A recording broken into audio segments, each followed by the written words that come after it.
하나님 앞에 예배합니다.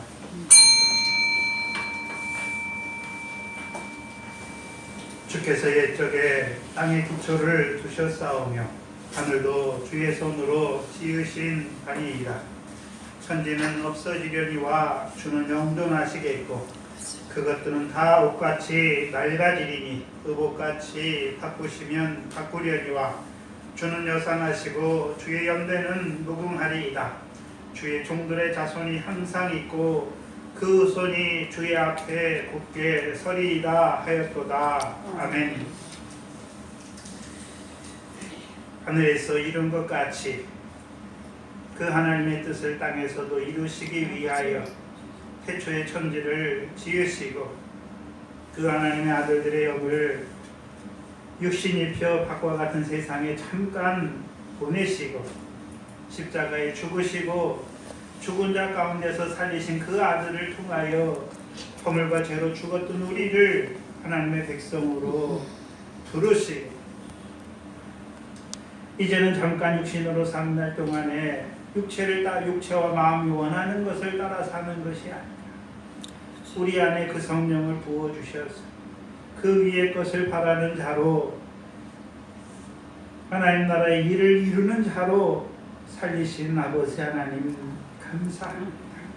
또한 그 예수를 산자와 죽은 자의 재판장으로 세우신 것을 우리에게 나타내 주셔서 이제 우리의 삶이 예수 그리스도 나타날 때에 우리에게 주실 그 칭찬과 영광과 존귀를 바라보는 그 산소망 가운데 오늘도 우리를 달려가게 하시는 아버지 하나님 감사합니다.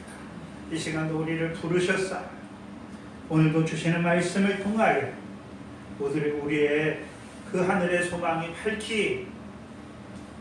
더 밝히 비춰지게 하시고 그 소망 가운데 우리의 믿음이 굳게 서게 하시고 이제 그 믿음 안에서 그 사랑을 이루어가는 저희들 되게 하여 주시옵소서. 감사합니다. 예수님의 이름으로 기도하옵나이다. 아멘. 22장부터 23장 11절입니다. 사도행전 22장부터 23장 11절입니다.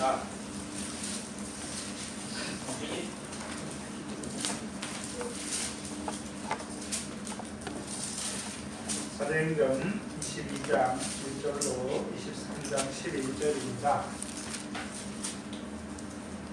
오늘 뭘 보여주십니까? 지난 시간에 바울이 에베소를 떠나서 아가야와 마게도냐와 아라야로 갔지요. 그리고 거쳐서 어디로 가기를 원했습니까? 예루살렘에 가기를 원했지요. 예루살렘에 왜 갑니까? 오늘 본문이 오늘 교동문에 보여주시잖아요.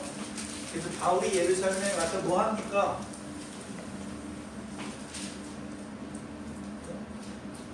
보여주잖아요. 오늘 본문이 보여주시는 거예요. 그렇죠? 그래서 자기에게 이루신 일을 다 증거하죠. 그렇죠? 그런데 이스라엘 백성들이 어떻게 합니까? 없이 할 자라. 그렇죠? 저놈은 없이 해도 당연한 자라고 배척하지요. 그리고 이제 천부장에게 잡히게 되고 이제 23장에는 보면 공회 앞에 서게 되는 것을 보여주시죠. 그래서 그 공회 앞에서도 담대히 증거하지요. 근데 11절에 보시면 그날 밤에 주께서 바울 곁에 서서 이르시되 뭐하라 말합니까? 담대하라. 내가 예루살렘에서 나의 일을 증거한 것 같이 어디에서도요? 로마에서도. 그럼 바울이 예루살렘에 올라가는 목적이 무엇입니까? 주의 일을 증거하는 것입니다. 로마로도 하나님이 로마로도 보내시는데 왜 보내십니까? 주의 일을 하기 위해서 보내시는 것입니다. 교독합니다. 부형들아, 내가 지금 너희 앞에서 변명하는 말을 들으라 하더라. 저희가 너희의 마음으로 말함을 듣고 하고 중요한지라 기억하되 나는 유대인으로 길리기아 다스에 났고 이 성에서 자라 가말리알의 문화에서 우리 조상들의 율법의 엄한 교훈을 받았고 오늘 너희 모든 사람처럼 하나님에 대하여 열심하는 자라. 내가 이 돌을 핍박하여 사람을 죽이기까지 하고 남녀를 결박하여 9년 2월 3일 주일오전입니다. 이 시간 우리 각자에게 주시는 하나님 말씀은 사도행전 20장 1절로 6절 말씀입니다.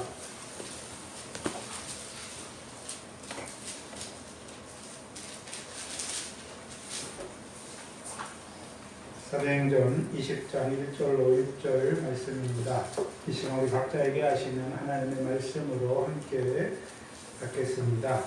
소요가 그침에 바울이 제자들을 불러 권한 후에 작별하고 떠나 마게도냐로 가니라. 그 지경으로 다녀가며 여러 말로 제자들에게 권하고 헬라에 이르러 거기 석 달을 있다가 배 타고 수리아로 가고자 할 그때에 유대인들이 자기를 해하려고 공모함으로 마게도냐로 다녀 돌아가기를 작정하니 아시아까지 함께 가는 자는 베레아 사람 도로의 아들 소바도와 데살로니가 사람 아리스다고와 세군도와 더베 사람 가이오와 및 디모데와 아시아 사람 두기고와 드로게노라. 그들은 먼저 가서 드로아에서 우리를 기다리더라. 우리는 무교를 위해 빌립보에서 배로 떠나 닷새 만에 드로아에 있는 그들에게로 가서 이래를 머무니라. 아멘. 오늘 본문은 사도행전 19장 21절에 나오는 바울의 경영이 어떻게 이루어지는지를 보여주시죠. 그 경영의 과정이 어떻게 이루어지는지를 보여주십니다. 그래서 바울의 경영이 무엇이었습니까? 사도행전 19장 21절에 에베소를 떠나서요 마게도냐와 아가야를 거쳐 예루살렘으로 가기를 경영한 것이죠. 그리고 또한 예루살렘에서 후에 로마로 가기를 원한 것이었습니다. 생각해야 되는데 그럼 바울이 왜 이런 결정을 하게 되었습니까? 바울이 육체를 따라 결정한 것이 아니라 성령 안에서 결정한 것인데 왜 이런 결정을 하게 되었습니까? 크게 두 가지입니다. 크게 두 가지인데 첫 번째는요. 하나님께서 바울을 이방인의 사도로 세우셨지요. 그리고 지금까지 1차와 2차와 3차 전도 여행을 통해서 그리스도의 복음을 편만하게 전하게 하셨습니다. 그것이 로마서 15장 19절입니다. 로마서 15장 19절로 23절 말씀까지죠.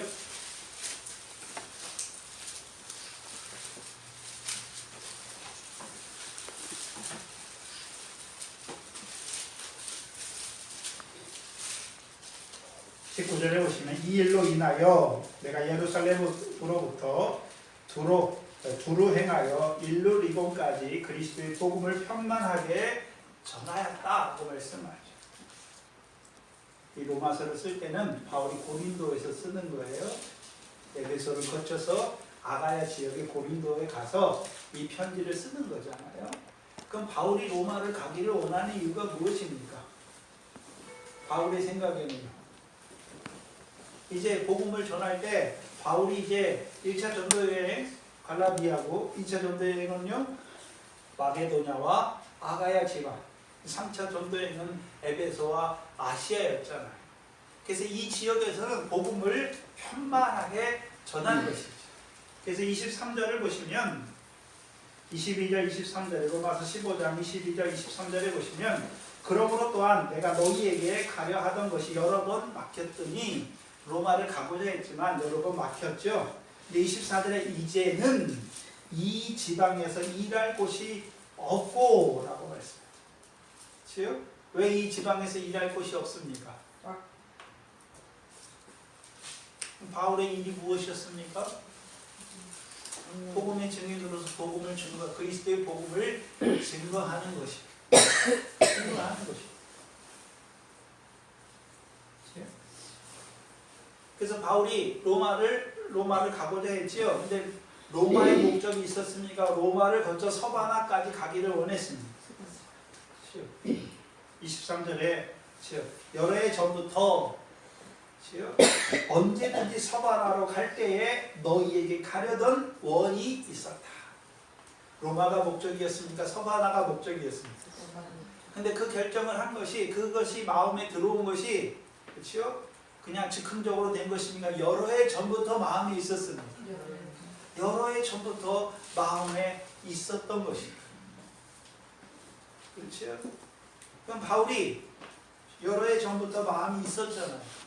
그러다가 이제 뭐를 거치면서요? 에베소에서 되어지는 일을 거치면서 이제 예루살렘을 거쳐 로마로 가기를 원했던 것이죠. 에베소에서 되어지는 일이 무엇이었습니까?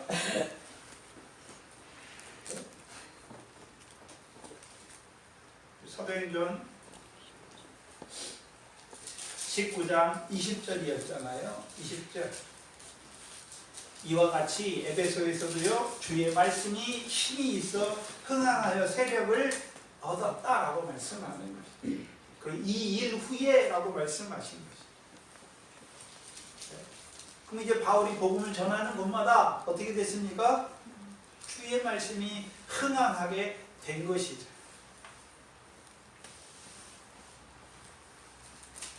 그래서 바울이 서바나로 가는 길에 로마에 가서 그들을 만나기를 원한 것이죠. 그럼 바울이 서바나로 가고자 하는 이유가 무엇이었습니까? 20장, 사도행전 20장 24절이죠. 24절, 25절입니다. 사도행전 20장 24절, 25절이죠. 나의 달려갈 길과 주 예수께 받은 사명입니다. 바울은 뭐가 있기 때문에 가는 것입니까? 사명이죠. 누구에게 받았습니까? 주 예수께 받은 사명이죠. 그 사명의 내용이 무엇입니까? 하나님의 은혜의 복음을 증거하는 일. 하나님의 은혜의 복음을 증거하는 일이에요. 그렇다면 지금 이 지방, 바울이 복음을 편만하게 전했던 이 지방이죠. 이 지방에서 바울이 다 뭐를 전했습니까? 은혜의 말씀을 전했단 말이죠. 은혜의 말씀의 내용이 무엇입니까? 25절이죠. 보라, 내가 너희 중에 왕래하며 하나님 나라를 전파하였다라고 말씀합니다. 그럼 은혜의 복음을 증거하는 것은 한마디로 뭐를 전파하는 것입니까? 하나님의 나라를 전파하는 것입니다. 그럼 하나님의 나라를 전파한다는 의미가 무엇입니까? 성경에는 복음이 세 가지가 나오잖아요. 구원의 복음, 은혜의 복음, 영광의 복음이죠. 그러면 단지 바울이 그리스도의 복음만 전한 것입니까? 그들에게 그리스도의 구원의 복음으로 말미암아 그들을 하나님 나라의 백성으로 세우는 것이고, 이제 그들에게 하나님 나라에 대해서 전파한 것이죠. 그것을 에베소에서 잘 보여줬잖아요. 하나님께 대한 회개와 우리 주 예수 그리스도에 대한 믿음을 증거하는 것이죠. 그거예요. 그럼 구원의 복음은 무엇입니까? 하나님에 대한 회개죠. 그래서 회개하고 복음을 믿어라, 천국이 하나님 나라가 가까이 왔다라고 말하는 것입니다. 이제 복음을 믿고 하나님 성령을, 죄사함과 성령을 선물로 받아서 하나님 나라에 들어간 자들에게는 이제 뭘 전파했습니까? 하나님 나라에 대해서 전파한 것입니다. 그래서 하나님 나라가 뭡니까? 하나님 나라의 일이 무엇인지, 그것을 요약해서 뭐라고 말씀했습니까? 우리 주 예수 그리스도에 대한 믿음이지요.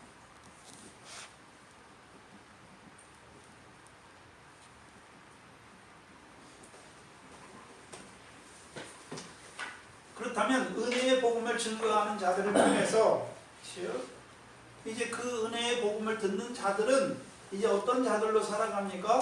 하나님의 나라를 유업으로 얻는 결실과 열매 맺는 백성으로 살아가는 것이 그 일을 한 거란 말이죠. 그것을 다른 말로요, 이방인의 충만한 수를 채우는, 시온에 오시는 구원자로 말미암은 이방인의 충만한 수를 채우는 그 은혜의 복음을 증거하는 일을 이 지방에서는 다 했고, 이제 어디로 가기를 원하는 것입니까? 서바나, 스페인으로 갈 때에 그 스페인에는 아직 이 은혜의 복음, 구원의 복음과 은혜의 복음이 증거됐습니까? 아직 증거되지 못했습니까? 아직 증거되지 못했기 때문에 서반으로 가기를 원했고, 가는 길에 누구를 보기를 원했습니까? 로마에 있는 성도들을 보기를 원했죠. 근데 로마에는 바울이 가기 전에도 이미 어떤 자들이 생겨났습니까? 성도들이 있는 것을 보여주시는 거죠. 그래서 바울이 쓸 때 너희를 거쳐 너희의 보내줌을 받고서 서바나로 가기를 원하는 것이다. 그럼 로마에 있는 성도들이 바울을 만나고 바울을 보낼 때 거저 보내겠습니까? 바울에게 불심양면으로 돕고 기도로 돕는 것이겠습니다. 돕는 거예요.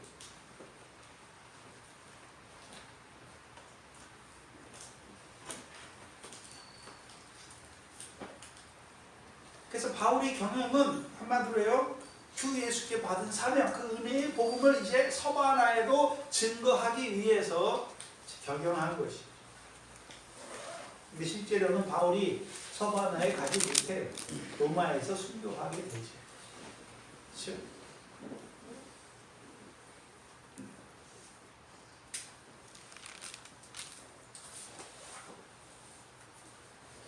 근데 바울의 경영은 첫 번째요, 서바나로 가서 주께 맡은 주 예수께 받은 사명, 그 은혜의 복음을 전하기 위해서 경영한 것이. 이게 첫 번째. 두 번째는요,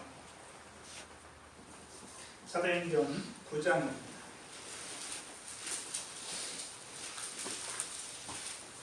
사도행전 9장 15절을 보시면 하나님께서 다메섹에서 바울을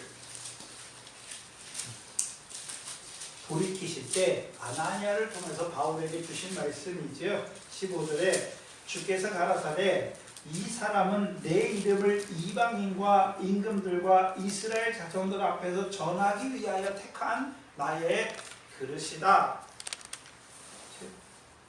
그래서 바울의 경영은, 바울은 뭐 때문에 로마로 가게, 예루살렘을 거쳐 로마로 가기를 원했습니까? 은혜의 복음을, 주 예수께 맡은 사명, 은혜의 복음을 서바나에도 전하기 위해서. 근데 하나님께서는 왜 예루살렘을 거쳐서 로마에 가게 하십니까? 15절에 나와요. 임금들과 이스라엘 자손 앞에서 주의 이름을 전하기 위해서.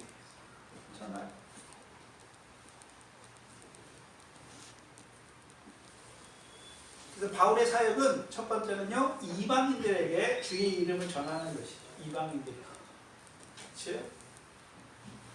근데 바울이 이방인에게만 전합니까? 유대인과, 먼저는 유대인들에게 또한 이방인들에게 전합니까? 먼저는 유대인들, 그래서 회당에 먼저 가잖아요. 먼저는 유대인들에게, 그 다음에는요, 헬라인. 그래서 이 이방인들을 위한 사도잖아. 여기 안에 유대인들이 포함되어 있는 거예요. 근데 어디에 있는 유대인들입니까? 이방에 흩어져 있는 유대인들에게. 그럼 하나님께서 바울을 예루살렘과 로마로 보내시는 이유는 두 번째지요. 임금들과 이스라엘 자손들 앞에서 주의 이름을 전하기 위한 택한 그릇이. 그것이 오늘 우리가 묵도 시간에 읽었던 22장이에요. 22장부터 23장 11절까지죠.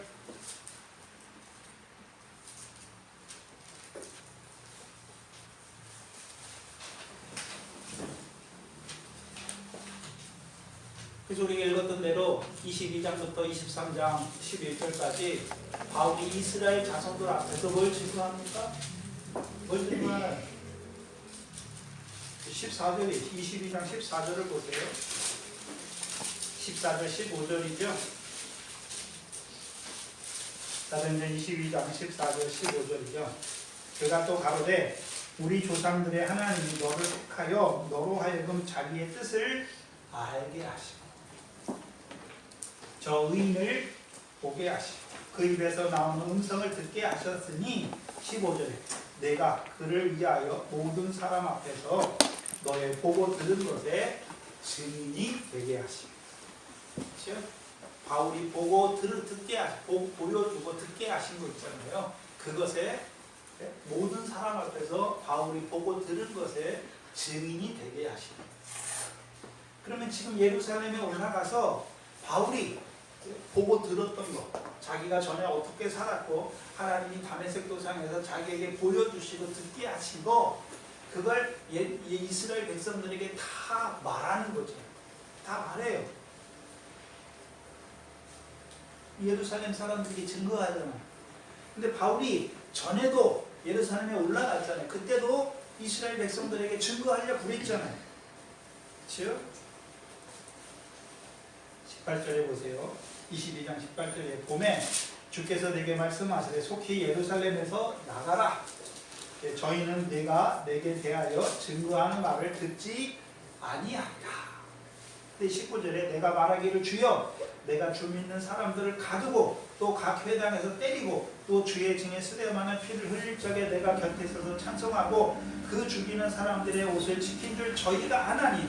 나도 그걸 알잖아요. 아는 사람들 앞에서 자기가 증거하려고 했잖아요. 근데 하나님께서 어떻게 하셨습니까? 내려가게 하시죠. 다시 길리기아 다소로 보내버리셨어요. 그렇죠? 바울은 제일 처음 회심하고 나서 3년 뒤에 예루살렘에 올라갔을 때 자기가 전에 그리스도를 핍박했던 자기가 그 교회에 대해서 증거하면 유대인이나 제사장들이나 바리새인들이 자기가 어떤 자인지도 아니까 자기가 말하면 다 들을 줄 알았어요. 근데 하나님 뭐라고 말씀하십니까? 네가 증거하는 건 듣지 않아. 빨리 어떻게 합니까? 나가라. 네? 그리고 이방인에게 21절에 나더러 또 이르시되 떠나가라. 내가 너를 멀리 이방인에게로 보내리라 라고 말씀하십니다. 근데 이방인에게 보냈잖아요. 그래서 바울의 1차, 2차 전도, 3차 전도에는 다 누구에게 갔습니까? 이방인들에게 갔어요. 근데 이제 그 3차 전도여행까지 다 끝나고 하나님이 어디에 올라가게 하십니까? 예루살렘에 다시 올라가게 하시죠. 이때는 뭐 하기 위해 올라가게 하십니까? 이스라엘 자손에게 증거하기 위해서. 증거하기 위해서. 뭘 증거하십니까? 믿게 하는 증거입니까? 그렇죠? 이방인의 충만한 수가 차기까지 이스라엘의 더러는 악해진 것을 보여주기 위한 증거입니다. 이들은 예루살렘에 있는 유대인들은 사도들을 통해서 바울이 아니라 할례자의 사도를 통해서 증거해 줬는데 믿습니까? 믿지 아니합니까? 믿지 않잖아요. 여전히 행함을 의지하잖아요. 그렇죠? 모세의 율법에 모세의 자리에 앉았고요. 회당 성전에서 그렇죠? 하나님 예수 그리스도 그 육체로 폐하신 그 성전에서 여전히 율법을 따라 고집하는 자들이죠. 그리고서 오히려 복음을 증거하는 자들. 그렇죠? 예수 그리스도가 율법을 완전케 하셨다. 예수 그리스도 죽으시고 부활하심으로 이제 성전에서 보이는 성전에서 드린 예배를 폐하셨다고 말할 때 오히려 그들이 뭐라고 말합니까? 네가 율법을 거스리고 거룩한 성전을 거스리냐 말하고 죽이려고 하는 자들이 되는 것입니다. 근데 오히려 그것을 말하는 거예요. 그렇다면 하나님께서 바울을 다시 예루살렘에 보내는 것은 유대인들에게 다시금 전파해서 믿게 하려고 하는 자들이 아니고 이미 이들은 시기가 가득한 자들, 말해도 안 들어요. 근데 왜 증거합니까? 보여주는 거죠.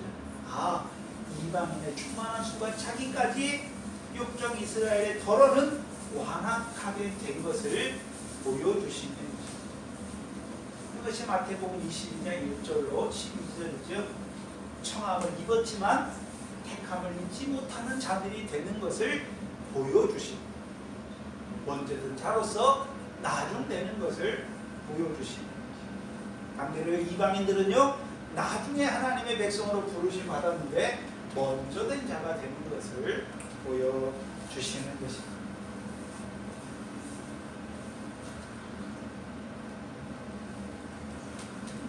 두 번째는 예루살렘에 올라가게 하신 첫 번째가 이스라엘 자손에게 증거지요. 두 번째는요, 임금들 앞에서 뭐하게 하십니까? 증거하게 하십니다. 그렇죠? 그래서 예루살렘에 올라가서 바울이 총독 벨리스와 왕 앞에 헤롯 아그리파 왕 앞에 서서 예수 그리스도 이름을 증거하잖아요. 그리고 이제 또 어디까지 갑니까? 예루살렘에서 증거한 것까지 로마에 가서도 증거하게 하시는 것입니다. 그걸 위해서 하나님께서 바울을 어디로 보내시는 것입니까? 예루살렘을 거쳐 로마에 보내시는 거예요. 근데 바울의 경영은 무엇이었습니까? 아직 그걸 잘 밝히 못 봤어요. 바울의 경영은 서바나로 가서 주 예수께 받은 그 은혜의 복음을 증거하기 위해서 자기는 그랬는데 하나님의 뜻은 무엇이었습니까? 이스라엘 자손에게 증거하고 이제 임금들과 총독들 앞에서 주 예수의 이름을 증거하기 위하여 보내신 것입니다. 근데 문제는 세상의 임금들, 세상적으로 교만한 자들이 듣습니까? 듣지 않습니까? 듣지 않아요. 또한 육적 이스라엘, 완악해진 육적 이스라엘이 듣습니까? 듣지 않습니까? 듣지 않고 오히려 죽이려 하는 자들이 되는 것입니다.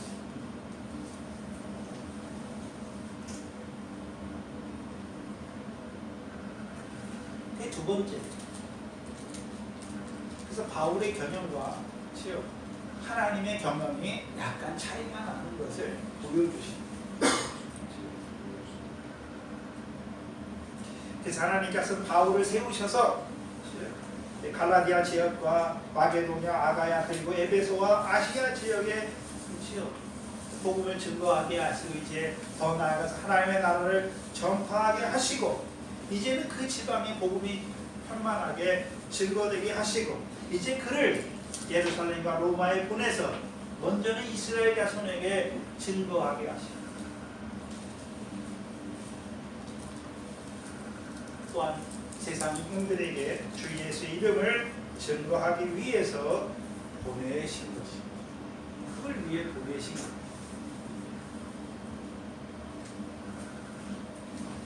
왜 보내십니까? 왜 믿지도 않을 육적 이스라엘 완악하게 돼서 믿지도 않을 자들인데 왜 바울을 보내시는 것입니까? 원래 하나님의 뜻은 무엇이었습니까? 이방인을 부르셔서 이방인을 부르시는 때에도 유대인들이 시기가 나서 하나님께 돌아오게 하려고 하시는 목적이 있는데 오히려 유대인들은 어떻게 합니까? 완악한 자가 되어서 바울을 대적하잖아요.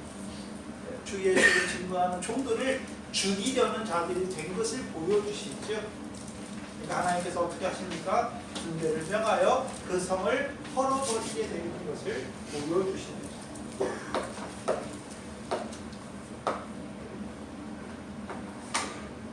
그게 하나님의 경영입니다. 근데 우리가 하나 더 생각해야 되는 것은 지난 시간에 우리가 고린도서와 고린도서, 로마서 15장 통해서 뭘 보여주셨습니까? 바울이 예루살렘에 올라가는 이유가 무엇이었습니까? 네? 로마서 15장 25절 로마서 15장 25절 그러나 이제는 내가 성도를 섬기는 일로 예루살렘에 가느니 그래서 바울이 예루살렘에 올라가는 목적 중에 하나가 뭡니까? 성도를 섬기는 일이죠. 섬기는 일이 무엇이었습니까? 이방인의 교회들이 예루살렘의 가난한 자들, 형제들을 위하여 연보한 거죠. 그거 섬기는 일로 예루살렘에 올라가죠. 근데 생각해 봐야 돼요. 그러니까 로마서나 고린도 전후서에는 그게 자세히 나오잖아요. 근데 사도행전에서는 안 나와요. 사도행전에서는 그 내용이 쏙 빠져 있잖아요. 왜 그렇습니까? 분명히 사도행전에서 바울이 에베소에서 이제 떠나서 마게도냐와 아가야를 거쳐 다시금 예루살렘에 올라가는 목적 중에 하나가 예루살렘에 있는 가난한 형제들을 섬기기 위한 구제를 가지고 올라가는데 그것을 사도행전에서 기록하지 않는단 말이에요. 근데 고린도전서나 로마서에는 그게 그렇죠. 고린도서 그게 주요 목적이죠. 근데 이 사도행전서는 기록하지 않아요. 왜 그렇습니까? 이 사도행전을 기록한 목적은 다른데 있습니다. 뭐에 있습니까? 사도행전 1장 8절입니다. 예루살렘과 유대와 사마리아와 다 끝까지 이르러 내 증인이 되리라 하신 그 말씀이 어떻게 이루어지는지에 초점이 있는 거예요. 사도행전.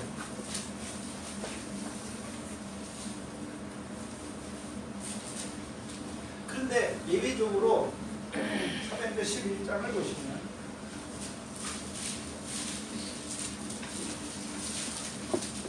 안디옥에 있는 형제들은 그렇죠?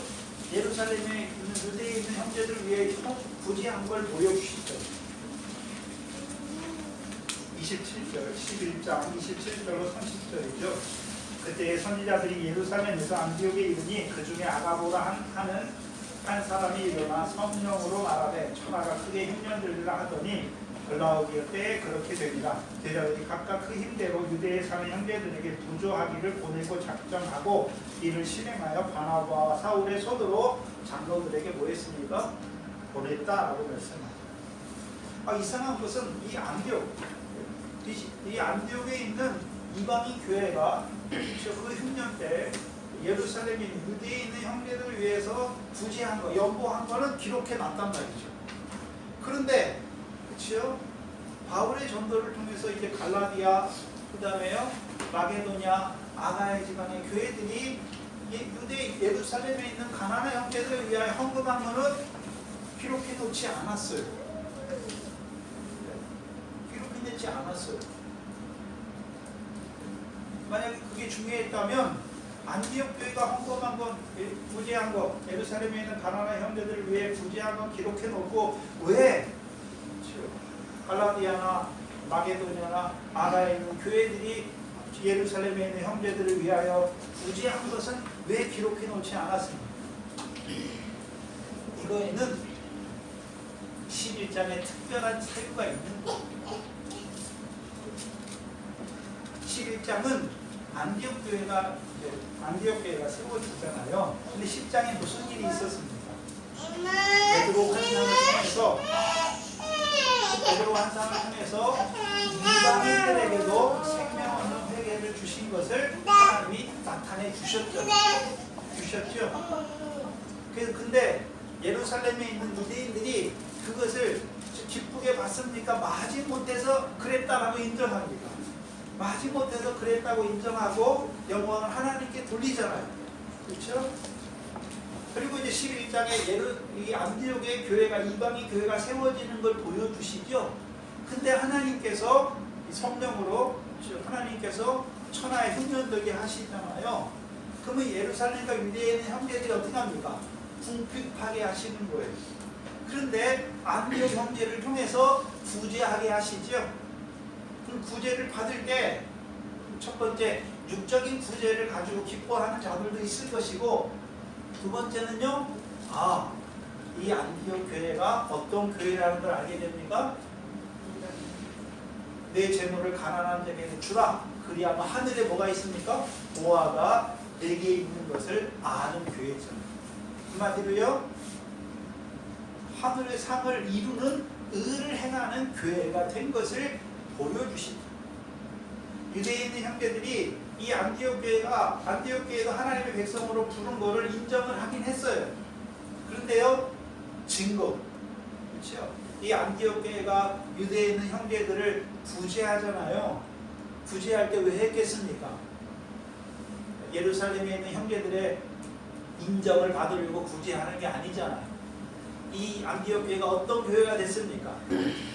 유무상통하는 교회가 됐잖아요. 이제 먼저 그 나라 의를 구하는 자들에게 하나님께서 더하여 주신 그거 가지고 뭐 하는 자들이 됐습니까? 구제하는 자들이.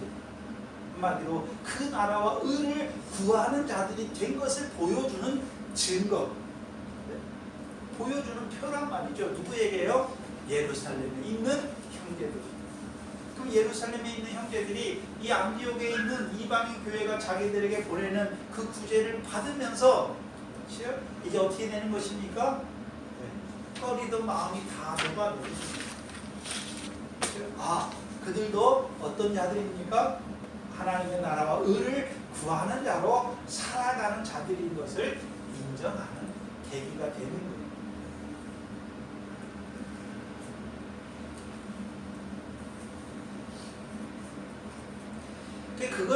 그걸 위해서 11장에서 안디옥 교회 구제를 기록해 놓은 거예요. 그런데 20장에서 그걸 기록하지 않잖아요. 분명히 우리가 살펴본 것처럼 고린도 로마서를 고린도 전서와 로마서에서 바울이 전도한 교회에서 1차, 2차 전도, 3차 전도한 교회에서 구제를 모아서 예루살렘에 보낸 걸 말씀하셨는데 그건 기록하지 않았단 말이에요. 왜요? 초점이 그게 있는 게 아니라 사도행전을 기록한 목적은요. 사도행전 1장 8절에 있는 것입니다. 또한 이제 15장에서 예루살렘 공의회가 결정했잖아요. 그렇죠? 그들에게 성령을 주신 거 보니까 그들도 하나님의 백성으로 부르셨다. 그들에게 이제 율법에 이런 걸 요구하지 말라라고 말하는 거죠. 그럼 이 예루살렘 공의회 후에는 이방인들이 뭘 하기 때문에 하나님의 백성이 아니라 하나님의 백성으로 저들에게도 은혜로 하나님이 선물로 성령을 주신 하나님의 백성인 걸 온전히 인정하게 된 다음부터는 이들이 무슨 자기들의 증거를 보여주는 그런 게 필요가 없게 된 것이라.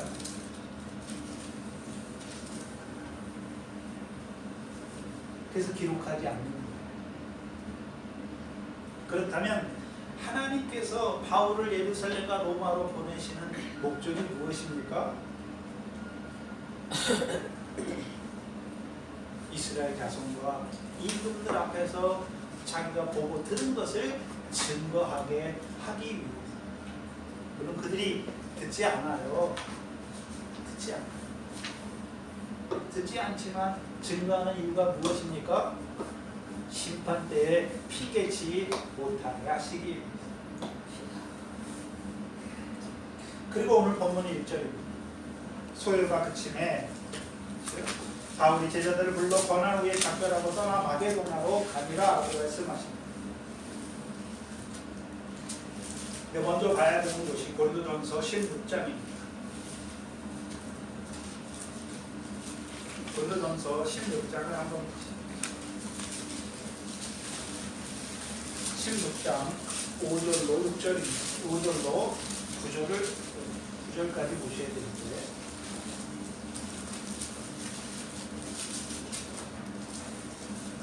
이 고린도 전서를 쓸 때가 어디냐면 에베소에서 쓰는 거예요. 바울이 에베소에 있을 때 이 고린도 전서를 쓰는 거예요.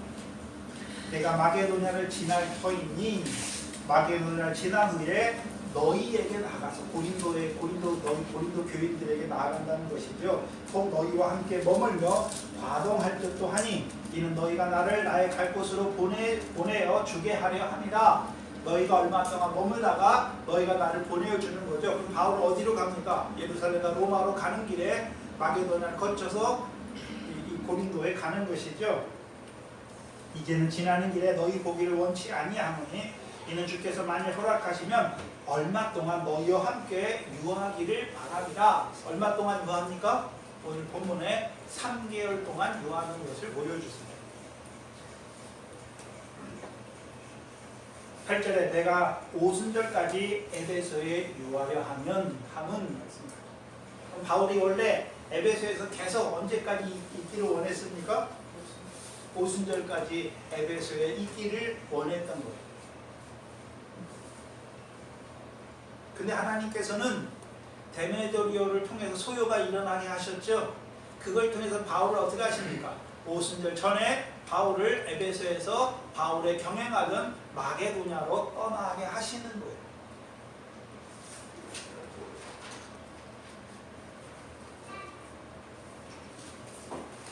이때까지도 바울이 온전치 아직 못해요. 왜요? 바울의 마음을 원하는 것과 하나님이 하시는 일이 조금씩 차이가 있는 거죠. 떠나기 전에 이제 제자들을 불러 권면하는 것을 보여주십니다. 뭐라고 권면했을까요? 에베소에 있는 형제들에게, 제자들에게 뭐라고 권면했을까요? 이미 제자가 된 자들이고, 그렇죠? 우리 주 예수 그리스도의 믿음 안에서 살아가는 자들에게 권하는 것이죠. 세 가지인데 첫 번째가 사도행전 14장 22절입니다. 사도행전 14장 22절입니다.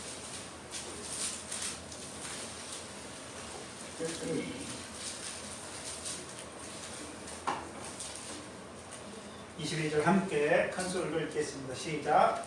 제자들의 마음을 굳게 하여 이 믿음에 거하라고 또 우리가 하나님 나라에 들어가려면 많은 환난을 겪어야 할 것이라. 뭐가 있는 것을 말하는 것입니까? 여러분 앞에, 제자들 앞에 많은 환난이 있는 것을 말하는 것이에요. 근데 생각해 보세요. 이미 제자라고 하면 성령을 따라서 하나님 나라에 들어갔는데 또 하나님 나라에 들어가려면 많은 환난을 겪어야 된다라고 말하잖아요. 여기서 말하는 하나님 나라는 어떤 나라입니까? 예수 그리스도 나타날 때, 그렇죠?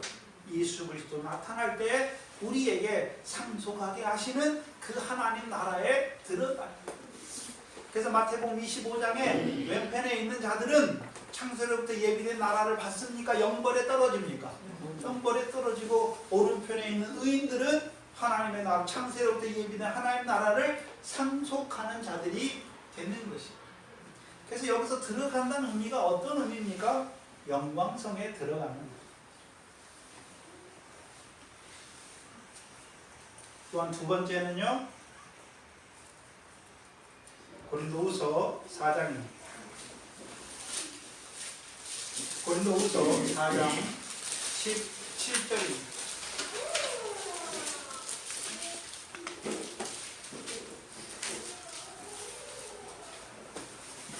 17절에 너희에게 환난이 많을 거야. 그걸 말씀하시고 고린도후서의 말씀을 말하는 거예요. 17절에 우리의 잠시 말란 환난에 가벼운 것이, 겸한 것이 지극히 크고 영원한 영광에 중한 것을 우리에게 이루게 합니다.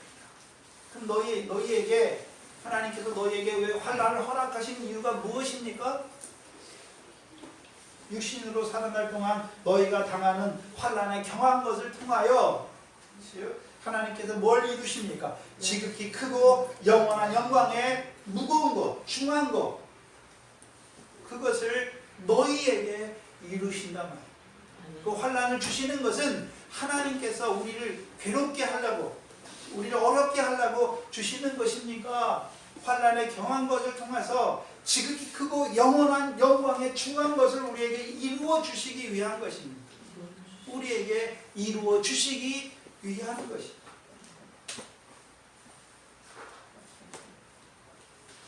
마지막에 데살로니가후서 1장 6절로 12절입니다.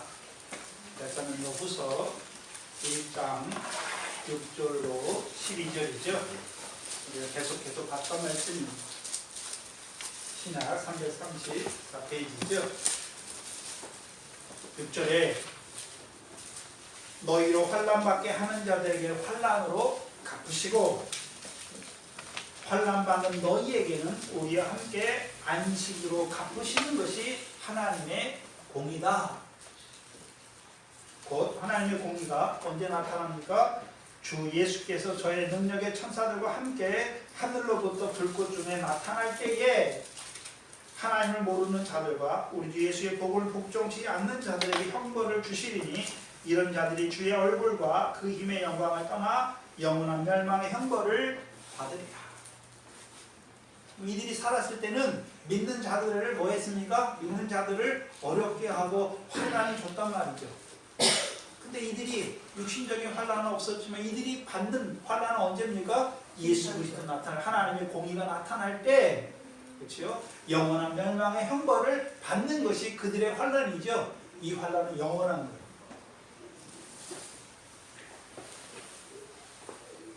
그리고 저와 여러분은요, 믿는 형제들이 받는 환난 12절이죠. 우리 하나님과 우리 주 예수 그리스도의 은혜대로 우리 주 예수의 이름이 너희 가운데서 영광을 얻으시고 너희도 그 안에서 뭐를 얻습니까? 영광을 얻게 하려 합니다. 그 환난을 주시는 목적이 무엇입니까? 궁극적으로 우리 주 예수 그리스도 나타날 때 우리에게 뭘 주시려고요? 영광을 주십니다.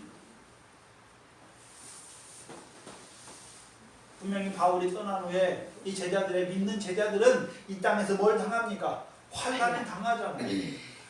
근데 그 환난을 통해서 여러 가지 환난을 통해서 하나님께서는 하나님의 나라에 들어가게 하시죠. 우리 주 예수 그리스도께서 자기 영광으로 그 천사들과 함께 오실 때 자기 영광의 보좌에 앉으실 때 우리에게 주시는 그 하나님 나라를 상속하는 자, 그 상과 영광을 상속하는 자로 세우기 위한 환난을 주시는 것을 보여주시는. 그래서 저와 여러분이 위의 것을 바라봤죠. 예수 그리스도 이름으로 부활하신 우리가 거듭나서 산 소망이 생겼죠. 썩지 않고 더럽지 않고 쇠하지 않은 하늘에 있는 기업이죠. 그것을 바라보는 자들에게 하나님 뭘 주십니까? 여러 가지 시험과 환난을 주시잖아요. 왜 주십니까? 그걸 깨닫는 자들은 기뻐하고 환난 가운데 시험과 여러 가지 시험과 환난 때문에 낙심하거나 뒤로 물러나는 자가 아니라 그 주신 시험과 환난을 주신 하나님의 뜻을 깨달으면 기뻐하고 즐거워하는 자들이 됩니다. 그럼 바울이 그 당시 제자들에게만 권면합니까? 우리에게 오늘 우리가 오늘 제자잖아요. 우리에게 뭐 하십니까?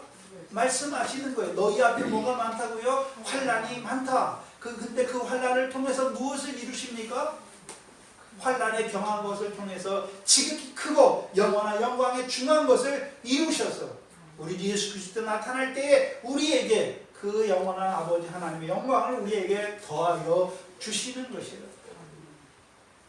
그러니까 시험과 환난을 당할 때 뭐 하란 말입니까? 기뻐하고 즐거워하라는 것이에요.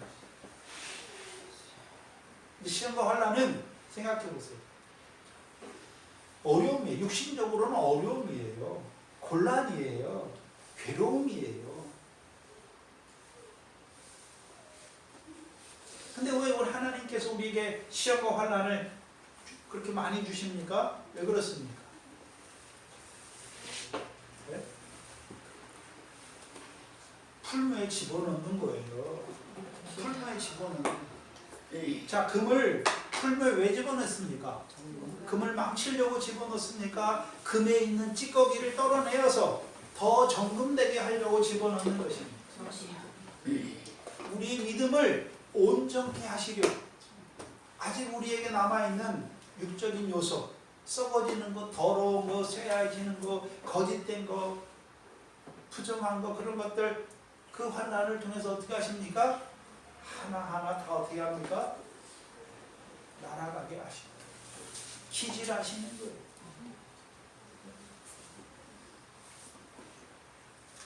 그래서 마태복음 3장 12절에 주께서 그 손에 키를 잡고 어떻게 하십니까?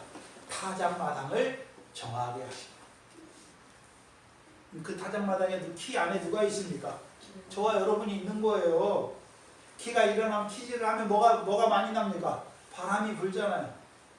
네? 바람과 창수가 막 나요. 왜 납니까? 바로 세우지 못한 거 다 넘어지게 하세요. 왜 그렇게 합니까? 쭉정이 이런 것은 티끌이나 쭉정이 다 날아가고 뭐만요? 알곡만 모이게 합니다. 알곡 되시게 되게 하기 위해서 주시는 거란 말이에요. 그래서 예수 믿으면 무슨 세상 평안이 있고 육적인 축복이 있고 주세요. 믿음이 어릴 때에는. 근데 믿음이 자라갈수록 하나님 어떻게 하십니까? 여러 가지 시험과 환난도 주신단 말이죠. 왜 주십니까? 우리의 믿음을 온전케 하시려고.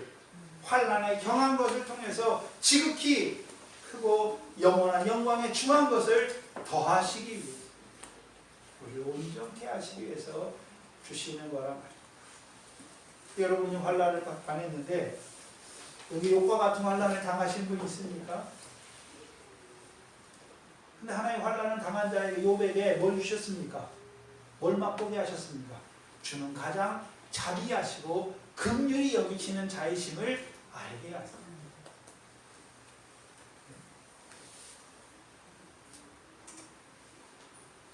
그걸 맛보지 못하면 그 환난 가운데요 원망하고 불평하는 자가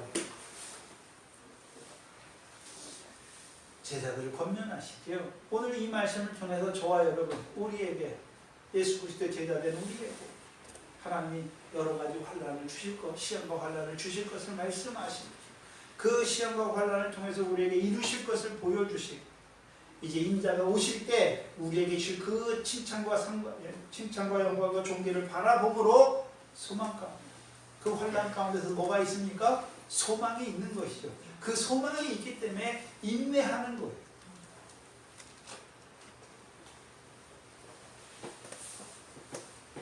낙심하지 마세요. 여러분 믿음의 선진들이 다 받았던 것입니다. 저와 여러분에게 주세요. 시험과 환난과 징계가 없으면 사생입니다. 어리십니다.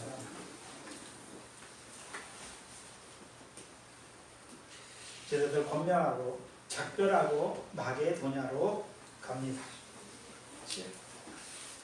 오늘 본문에는 안 나왔는데 고린도후서 2장을 한번 봐야 되는데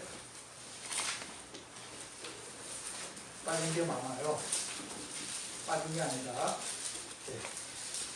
사도행전을 기록한 목적이 다르기 때문에 빼놨죠. 고린도후서 2장 12절로 13절입니다.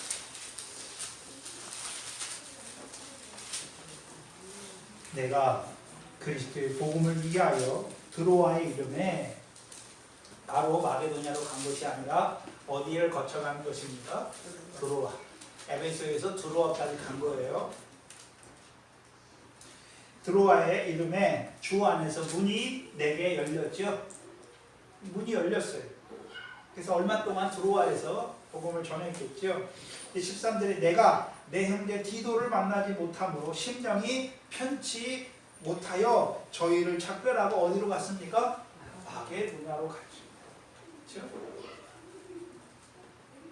그럼 원래 마게도냐로 가기 전에 우리가 사도행전에서는 디모데와 에라스도만 먼저 보냈다고 했잖아요. 근데 오늘 본문에 보니까 누구도 보냈습니까? 디도도 보낸 거예요. 고린도후서 7장을 한번 보세요. 7장 5절로 5절 이하를 보시면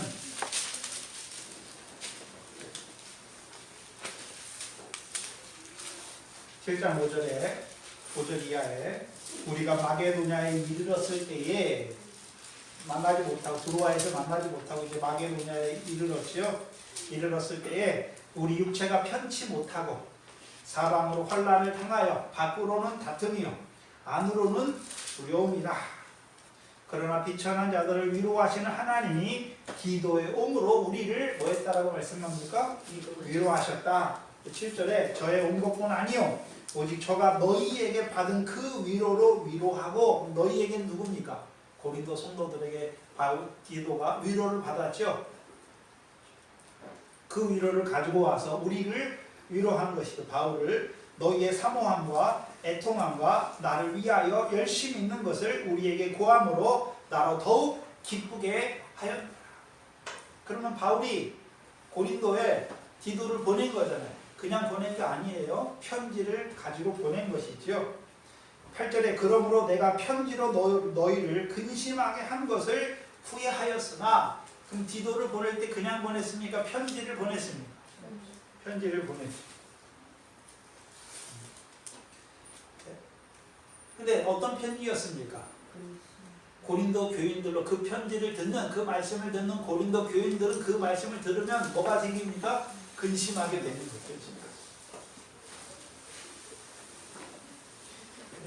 그래서 그걸 디도가 안 왔잖아요. 원래 드로아에서 만나기로 했는데 디도가 안 왔잖아요. 그러니까 바울이 뭐 합니까? 고린도 사정이 좋지 않구나. 내가 그 근심하게 하는 편지, 근심하게 하는 편지입니다. 책망의 편지예요.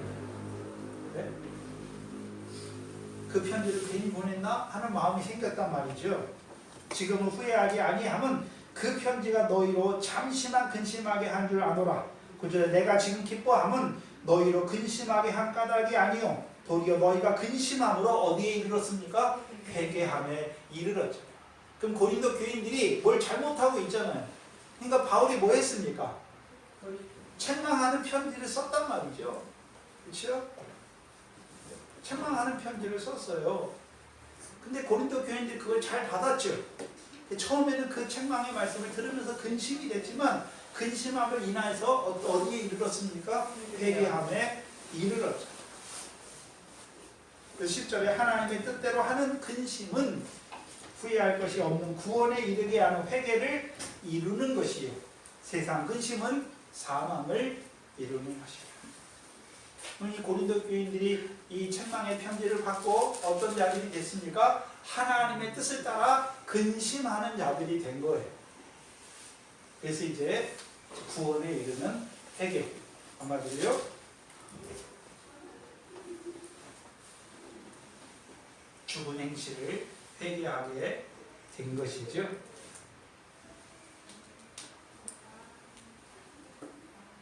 13절에 이로 인하여 우리가 위로를 받았고 우리의 받은 위로 위에 기도의 기쁨으로 우리가 더욱 많이 기뻐함은 그의 마음이 너희 무리를 인하여 안심함을 얻었습니다. 그럼 디도만 안심했습니까? 바울도 안심한 것입니다. 바울도 안심한 거잖아요. 고린도에 문제가 많아서 바울이 디도의 편으로 책망의 편지를 보냈어요. 근데 그 책망 때문에 그들이 다시 물러가거나 바울을 대적하는, 바울을 싫어하는 그런 책망하는 바울의 훈계를 받지 못했다면 바울이 지금 어디를 가기를 원합니까? 마게도냐를 거쳐서 헬라, 곧 고린도를 가기를 원하잖아요. 갈 때 어떻습니까? 그들이 회개를 촉구하는 그 책망의 편지를 받고 돌이키지 못하면 바울이 가봤자 어떻습니까? 소용없어요. 근데 그들이 어떻습니까? 그 책망의 편지를 받고 말씀을 받고 자기들이 회개함에 이르렀으니까 바울의 근심이 덜어진 것이죠. 위로를 받은 거예요.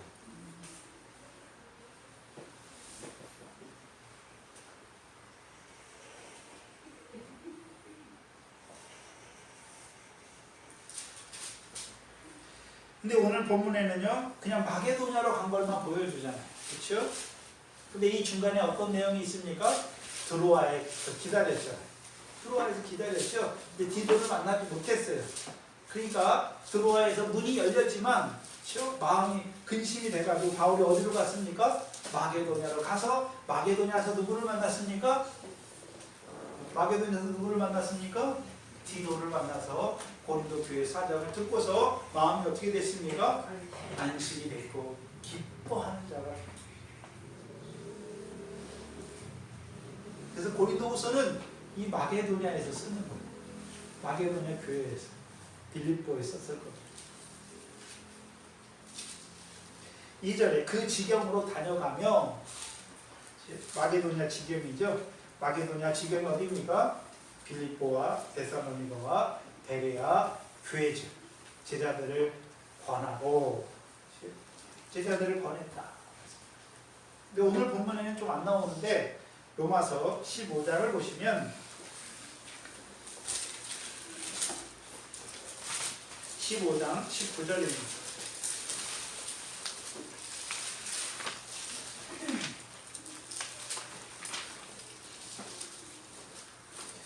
19절에 이 일로 인하여 내가 예루살렘으로부터 두루 행하여 일루리곤까지 그리스도의 복음을 편만하게 전했다고 말씀하시죠. 일루리곤이 어디에 있습니까? 지도책에 보면 지금 마게도냐 북서쪽 위쪽에 있어요. 그래서 바울이 이 일루리곤에 언제 복음을 전했겠습니까? 이 마게도냐 지역을 다시 갔을 때 그때 어떻게 합니까? 마게도냐만 간 것이 아니라 마게도냐에서 마게도냐 북쪽에 붙어있는 일루리곤까지 가서 그리스도의 복음을 전한 거예요. 그래서 마게도냐에서 헬라에 이르기까지 사도행전에서는 그냥 간단하게 바로 간 것처럼 기록했는데 이 마게도냐에서 헬라에 이르는 기간이 약 1년 6개월 이상 걸려요. 이때가 55년에서 아마 56년 사이에. 그래서 마게도냐 교회만 돌아볼 뿐만 아니라 마게도냐에서 어디로 갑니까? 헬라로 내려가기 전에 일루리곤, 마게도냐에 붙어있는 북부에 붙어있는 일루리곤에 가서도 그리스도의 복음을 전하는 거예요. 그래서 일루리곤에 가서 복음을 전하면서 바울의 마음에 무엇을 더 확신하게 됩니까? 이 지방에서는 이제 복음을 편만하게 전했기 때문에 일할 곳이 없다.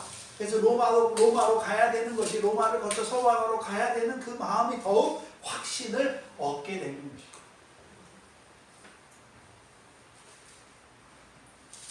그리고 2절에 헬라에 이르렀다라고 말씀합니다.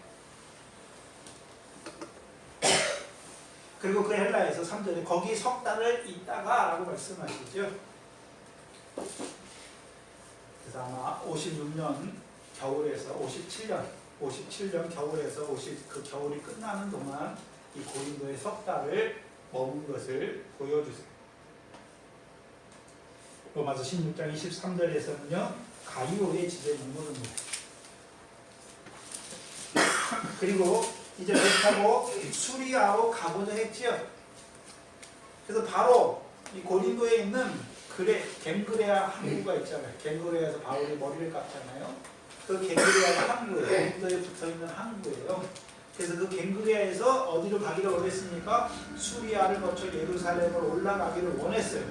바로 가는 거죠. 2차 전도여행 때처럼 다시 안 들르고 바로 가는 거예요. 그런데 유대인들이 자기를 해하기를 공모함으로 배로 바로 가지 못하고 마게도냐로 다시 거꾸로 돌아가서 이렇게 가는 것이죠.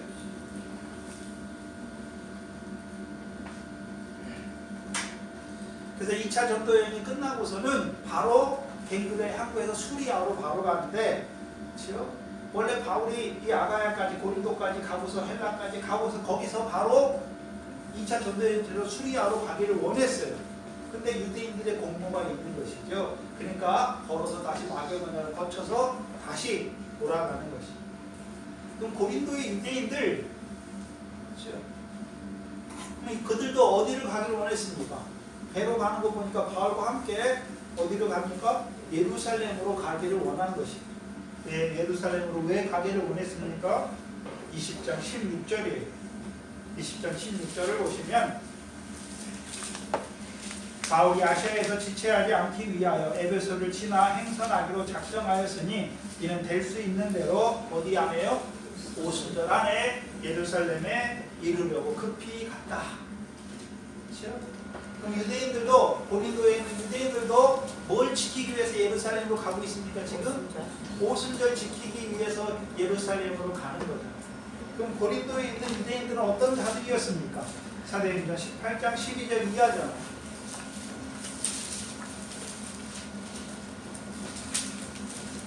사도행전 18장 12절 이하죠.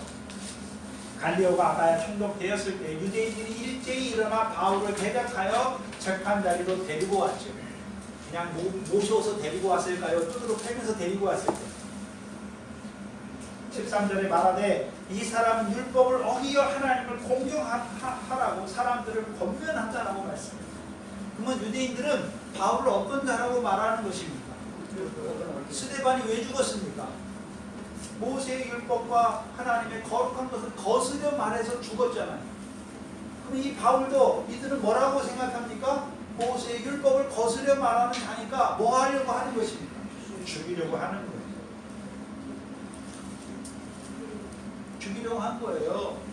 그래서 바울이 배에 딱 탔는데 이 사람들이 자기를 죽이려고 하는 거, 이 사람들은 바울이 어떤 자인 줄 알잖아요. 그렇죠? 지금 몇 년이 지났습니까? 에베소에서 3년, 그렇죠? 에베소에서 3년, 마게도냐에서 일루리곤까지 1년 6개월이죠. 그리고 고린도에서 3개월이니까 거의 한참 지난 거잖아요. 5년 가까이 지났나요? 5년 가까이 지났어요. 근데 이 사람들이 바울을 알고 있잖아요. 이 사람들이 바울을 어떤 자로 생각합니까? 율법을 거스려 말하는, 율법을 폐하는 사람이라고 생각했으니까 죽이려고 한 거예요. 근데 그걸 바울이 알아차리죠. 그래서 배에서 내리는 거예요. 그래서 유대인들이 자기를 해하려고 공모함으로 다시 배 타고 바로 가는 것이 아니라 배에서 내려서 마게도냐로 다녀 돌아가기를 작정한 거죠. 그리고 4절에 아시아까지 함께 가는 자는 베레아 사람 도로의 아들 소바도와 데살로니가 사람 아리스다고와 세군도와 더베 사람 가이오와 및 디모데와 아시아 사람 투기고와 드로비고라 라고 말씀합니다. 바울과 함께하는 자죠. 고린도에서 아시아까지 함께 가는 자들이에요. 그렇죠? 그러면 바울이 고린도에 갔을 때 이들이 다 어디에 모였습니까? 우리가 보면 디모데도 먼저 바울이 병행하고 나서 바울이 디모데를 먼저 마게도냐 아가야로 보냈잖아요. 그렇죠? 그럼 바울만 보냈습니까? 여기 이 형제들도 보낸 것입니다. 이 형제들도 보냈죠. 이 형제들이 그 베레아에 어떤 사람은 베레아로 보내고 어떤 사람은 데살로니가 어떤 사람은요 더베 사람이잖아요. 어떤 사람은 아시아 사람이죠. 이 사람이 다 대표자들, 교회의 대표자들이에요. 각 교회를 대표하는 자들인데 이 사람들이 지금 어디서부터 어디에 모였습니까? 겨울에 고린도에서 모였어요. 고린도에서 어디까지요? 아시아까지 가는 동안에 바울과 뭐 하는 자들입니까? 동행하고 있는. 이들이 왜 교회, 어떤 교회 대표자들입니까? 각 교회에서 뭐 했습니까? 지금? 연보했잖아요. 그 연보를 가지고 온 거죠. 고린도까지 가져온 거예요. 그리고 고린도에서 어떻게 합니까? 바울과 함께 그걸 가지고 어디까지 갑니까? 아시아까지 가고 있는 걸 보여주는 거죠.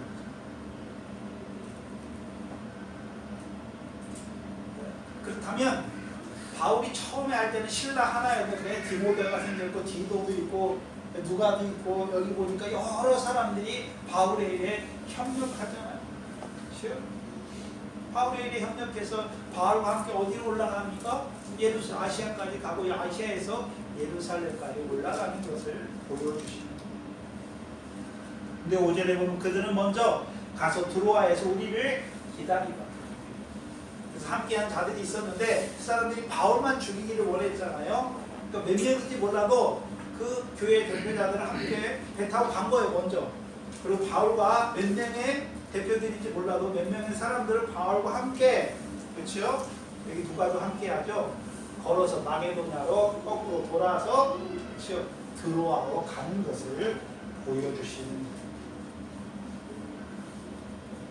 그리고 6절에 우리는 무교절 후에 빌립보에서, 그러니까 마게도냐가 베레아, 데살로니가 거쳐서 다시 빌립보까지 간 거잖아요.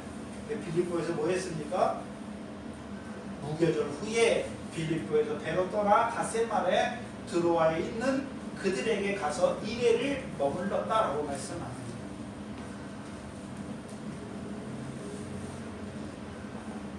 그러면 바울은 지금 빌립보에서 무슨 절기를 지켰습니까? 6월절과 무교절의 절기를 지킨 것을 보여주시다. 그렇죠? 이 성도들이 지켰다. 빌립보에 있는 성도들이 무교절 지킨 것을 말하지 아니하고 바울이, 그렇죠? 우리가 대표자들이죠. 교회 사역자들이죠. 하나님 나라 일꾼들이 빌립보에서 무교절을 지킨 것을 보여주시잖아요. 무교절을 지켰다는 의미가 뭘까요? 성도들이 지키는 무교절과 하나님 나라 일꾼들이 지키는 무교절은 달라요. 고린도전서 5장입니다.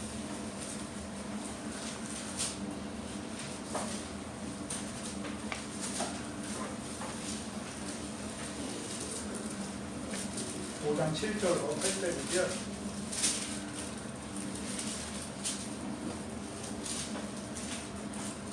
너희는 누룩 없는 자인데 새 덩어리가 되기 위하여 묵은 누룩을 내어버리라. 우리 6월절 곧 그리스도께서 이성이 되셨느니라. 이러므로 우리가 명절을 지키되 묵은 누룩도 말고 괴악하고 악독한 누룩도 말고 오직 순전함과 진실함에 누룩 없는 떡으로 하자라고 말씀합니다. 그러면 성도들이 지키는 무교절은 어떤 무교절입니까? 묵은 누룩을 뭐 하는 것입니까? 내어 버리는 거잖아요. 묵은 누룩을 내어 버리는 거예요. 그럼 묵은 누룩이 무엇입니까? 네? 8절에 묵은 누룩도 말고 괴악하고 악독한 누룩도 말고 오직 순전함과 진실함에 누룩 없는 떡으로 하자라고 말씀합니다.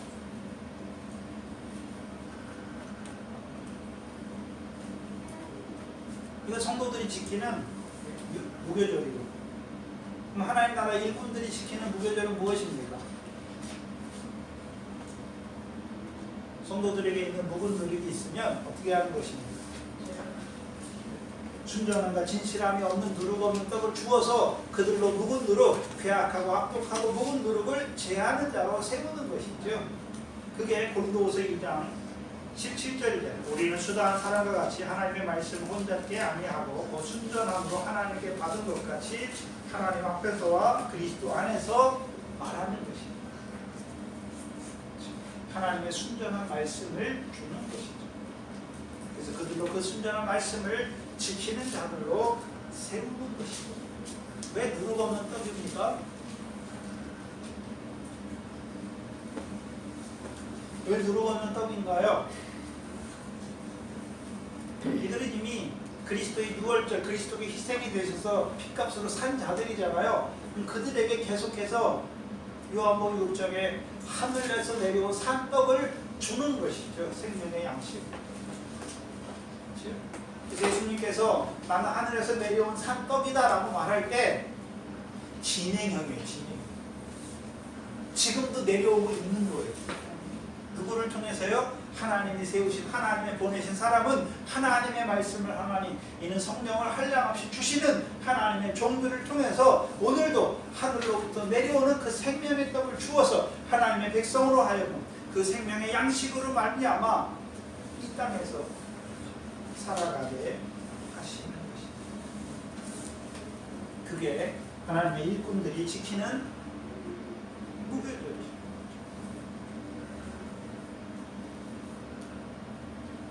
그래서 빌립보에서 닷새만에 드로아 이르러서 드로아에서 7일을 머무는 것을 보여주시죠. 근데 우리가 사도들의 시대와 지금 시대는 달라요. 그렇죠? 사도들의 시대는 모든 목회자들이 여기서 교회 세우고 또 여기 갔다 그렇지 않잖아요. 세우신 교회 쭉 그 교회에서 목회자로 사역하게 하시죠. 근데 사도들의 시대는 다르단 말이죠. 왜요? 천국 복음을 모든 민족에 증거하기 위해서 하나님께서 그들을 땅 끝까지 보내신 것입니다. 그 일을 하기 위해 세움받은 자들인 것입니다. 사도들은 두 가지 일을 하는 거예요. 에베소 2장 20절 이하에 우리는 사도들과 선지자의 터 위에 세움을 받았다라고 말씀합니다. 사도들이라고 말할 때 사도들이 어떤 사도들입니까? 우리가 마태복음 10장에 말할 때 마태복음 10장에 보시면 보시죠. 제자라고 쓸 때와 사도라고 쓸 때가 다르지요.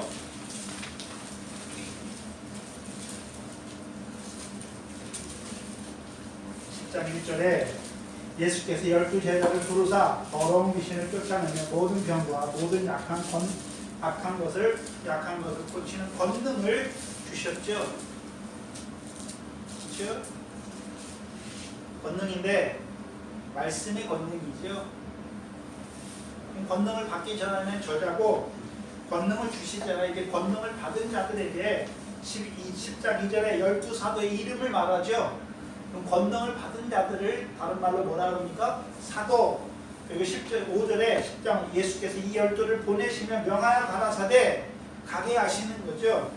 가서 7절에 가면서 전파하여 말하되 천국이 가까이 왔다 하고 병자를 고치며 죽은 자를 살리며 문둥이를 깨끗이 하며 귀신을 쫓아내며 너희가 거저받았으니 거저 주어라 라고 말씀하십니다. 뭘 주는 것입니까? 표적을 행해야 되는 병을 고치고 귀신을 뭡니까? 표적이잖아요. 표적을 행한다는 의미가 뭡니까? 예수가 하나님의 아들 그리스도임을 믿게 하는 것입니다. 주는 거예요. 예수 그리스도를 주는 것이죠. 주는 거예요. 이게 사도들이잖아요. 털을 닦아주는 것이죠. 털을. 예수 그리스도의 털을 닦아주는 것이죠. 더 자라가면요 그리스도 예수의 털을 닦아두는 거예요. 더 자라난 자들에게는요 신랑 예수의 털을 닦아두는 것이 그게 사도들이 하는 일이죠. 그럼 선지자는 구약의 선지자를 말하는 게 아니에요. 신약의 선지자죠. 누가 선지자입니까? 하나님께서 하나님 백성에게 앞으로 하실 일을 증거하는 게 선지자죠. 그럼 신약의 선지자는 하나님께서 하시는 일이 무엇입니까? 그 아들을 재판장으로 세우셔서 산 자와 죽은 자를 심판하러 하기 위해서 다시 오게 하시는 거예요. 그렇죠? 근데 사도들이 둘 다 하잖아요. 터도 닦아줄 뿐만 아니라 그들에게 인자의 다시 오심을 증거하여서 그들로 어떤 자로 살게 하시는 것입니까? 그 터 위에 어떻게 세우기를 조심하는 자로 살게 하는 것입니다.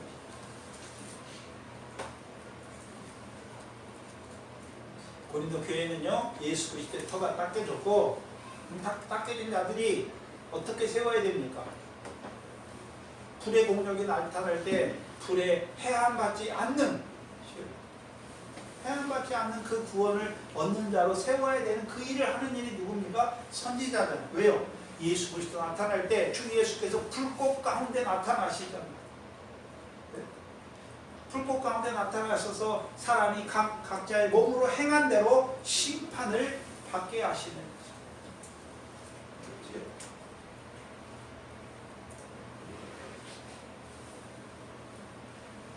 그 사도들의 일과 선지자들의 일을 하는 거예요.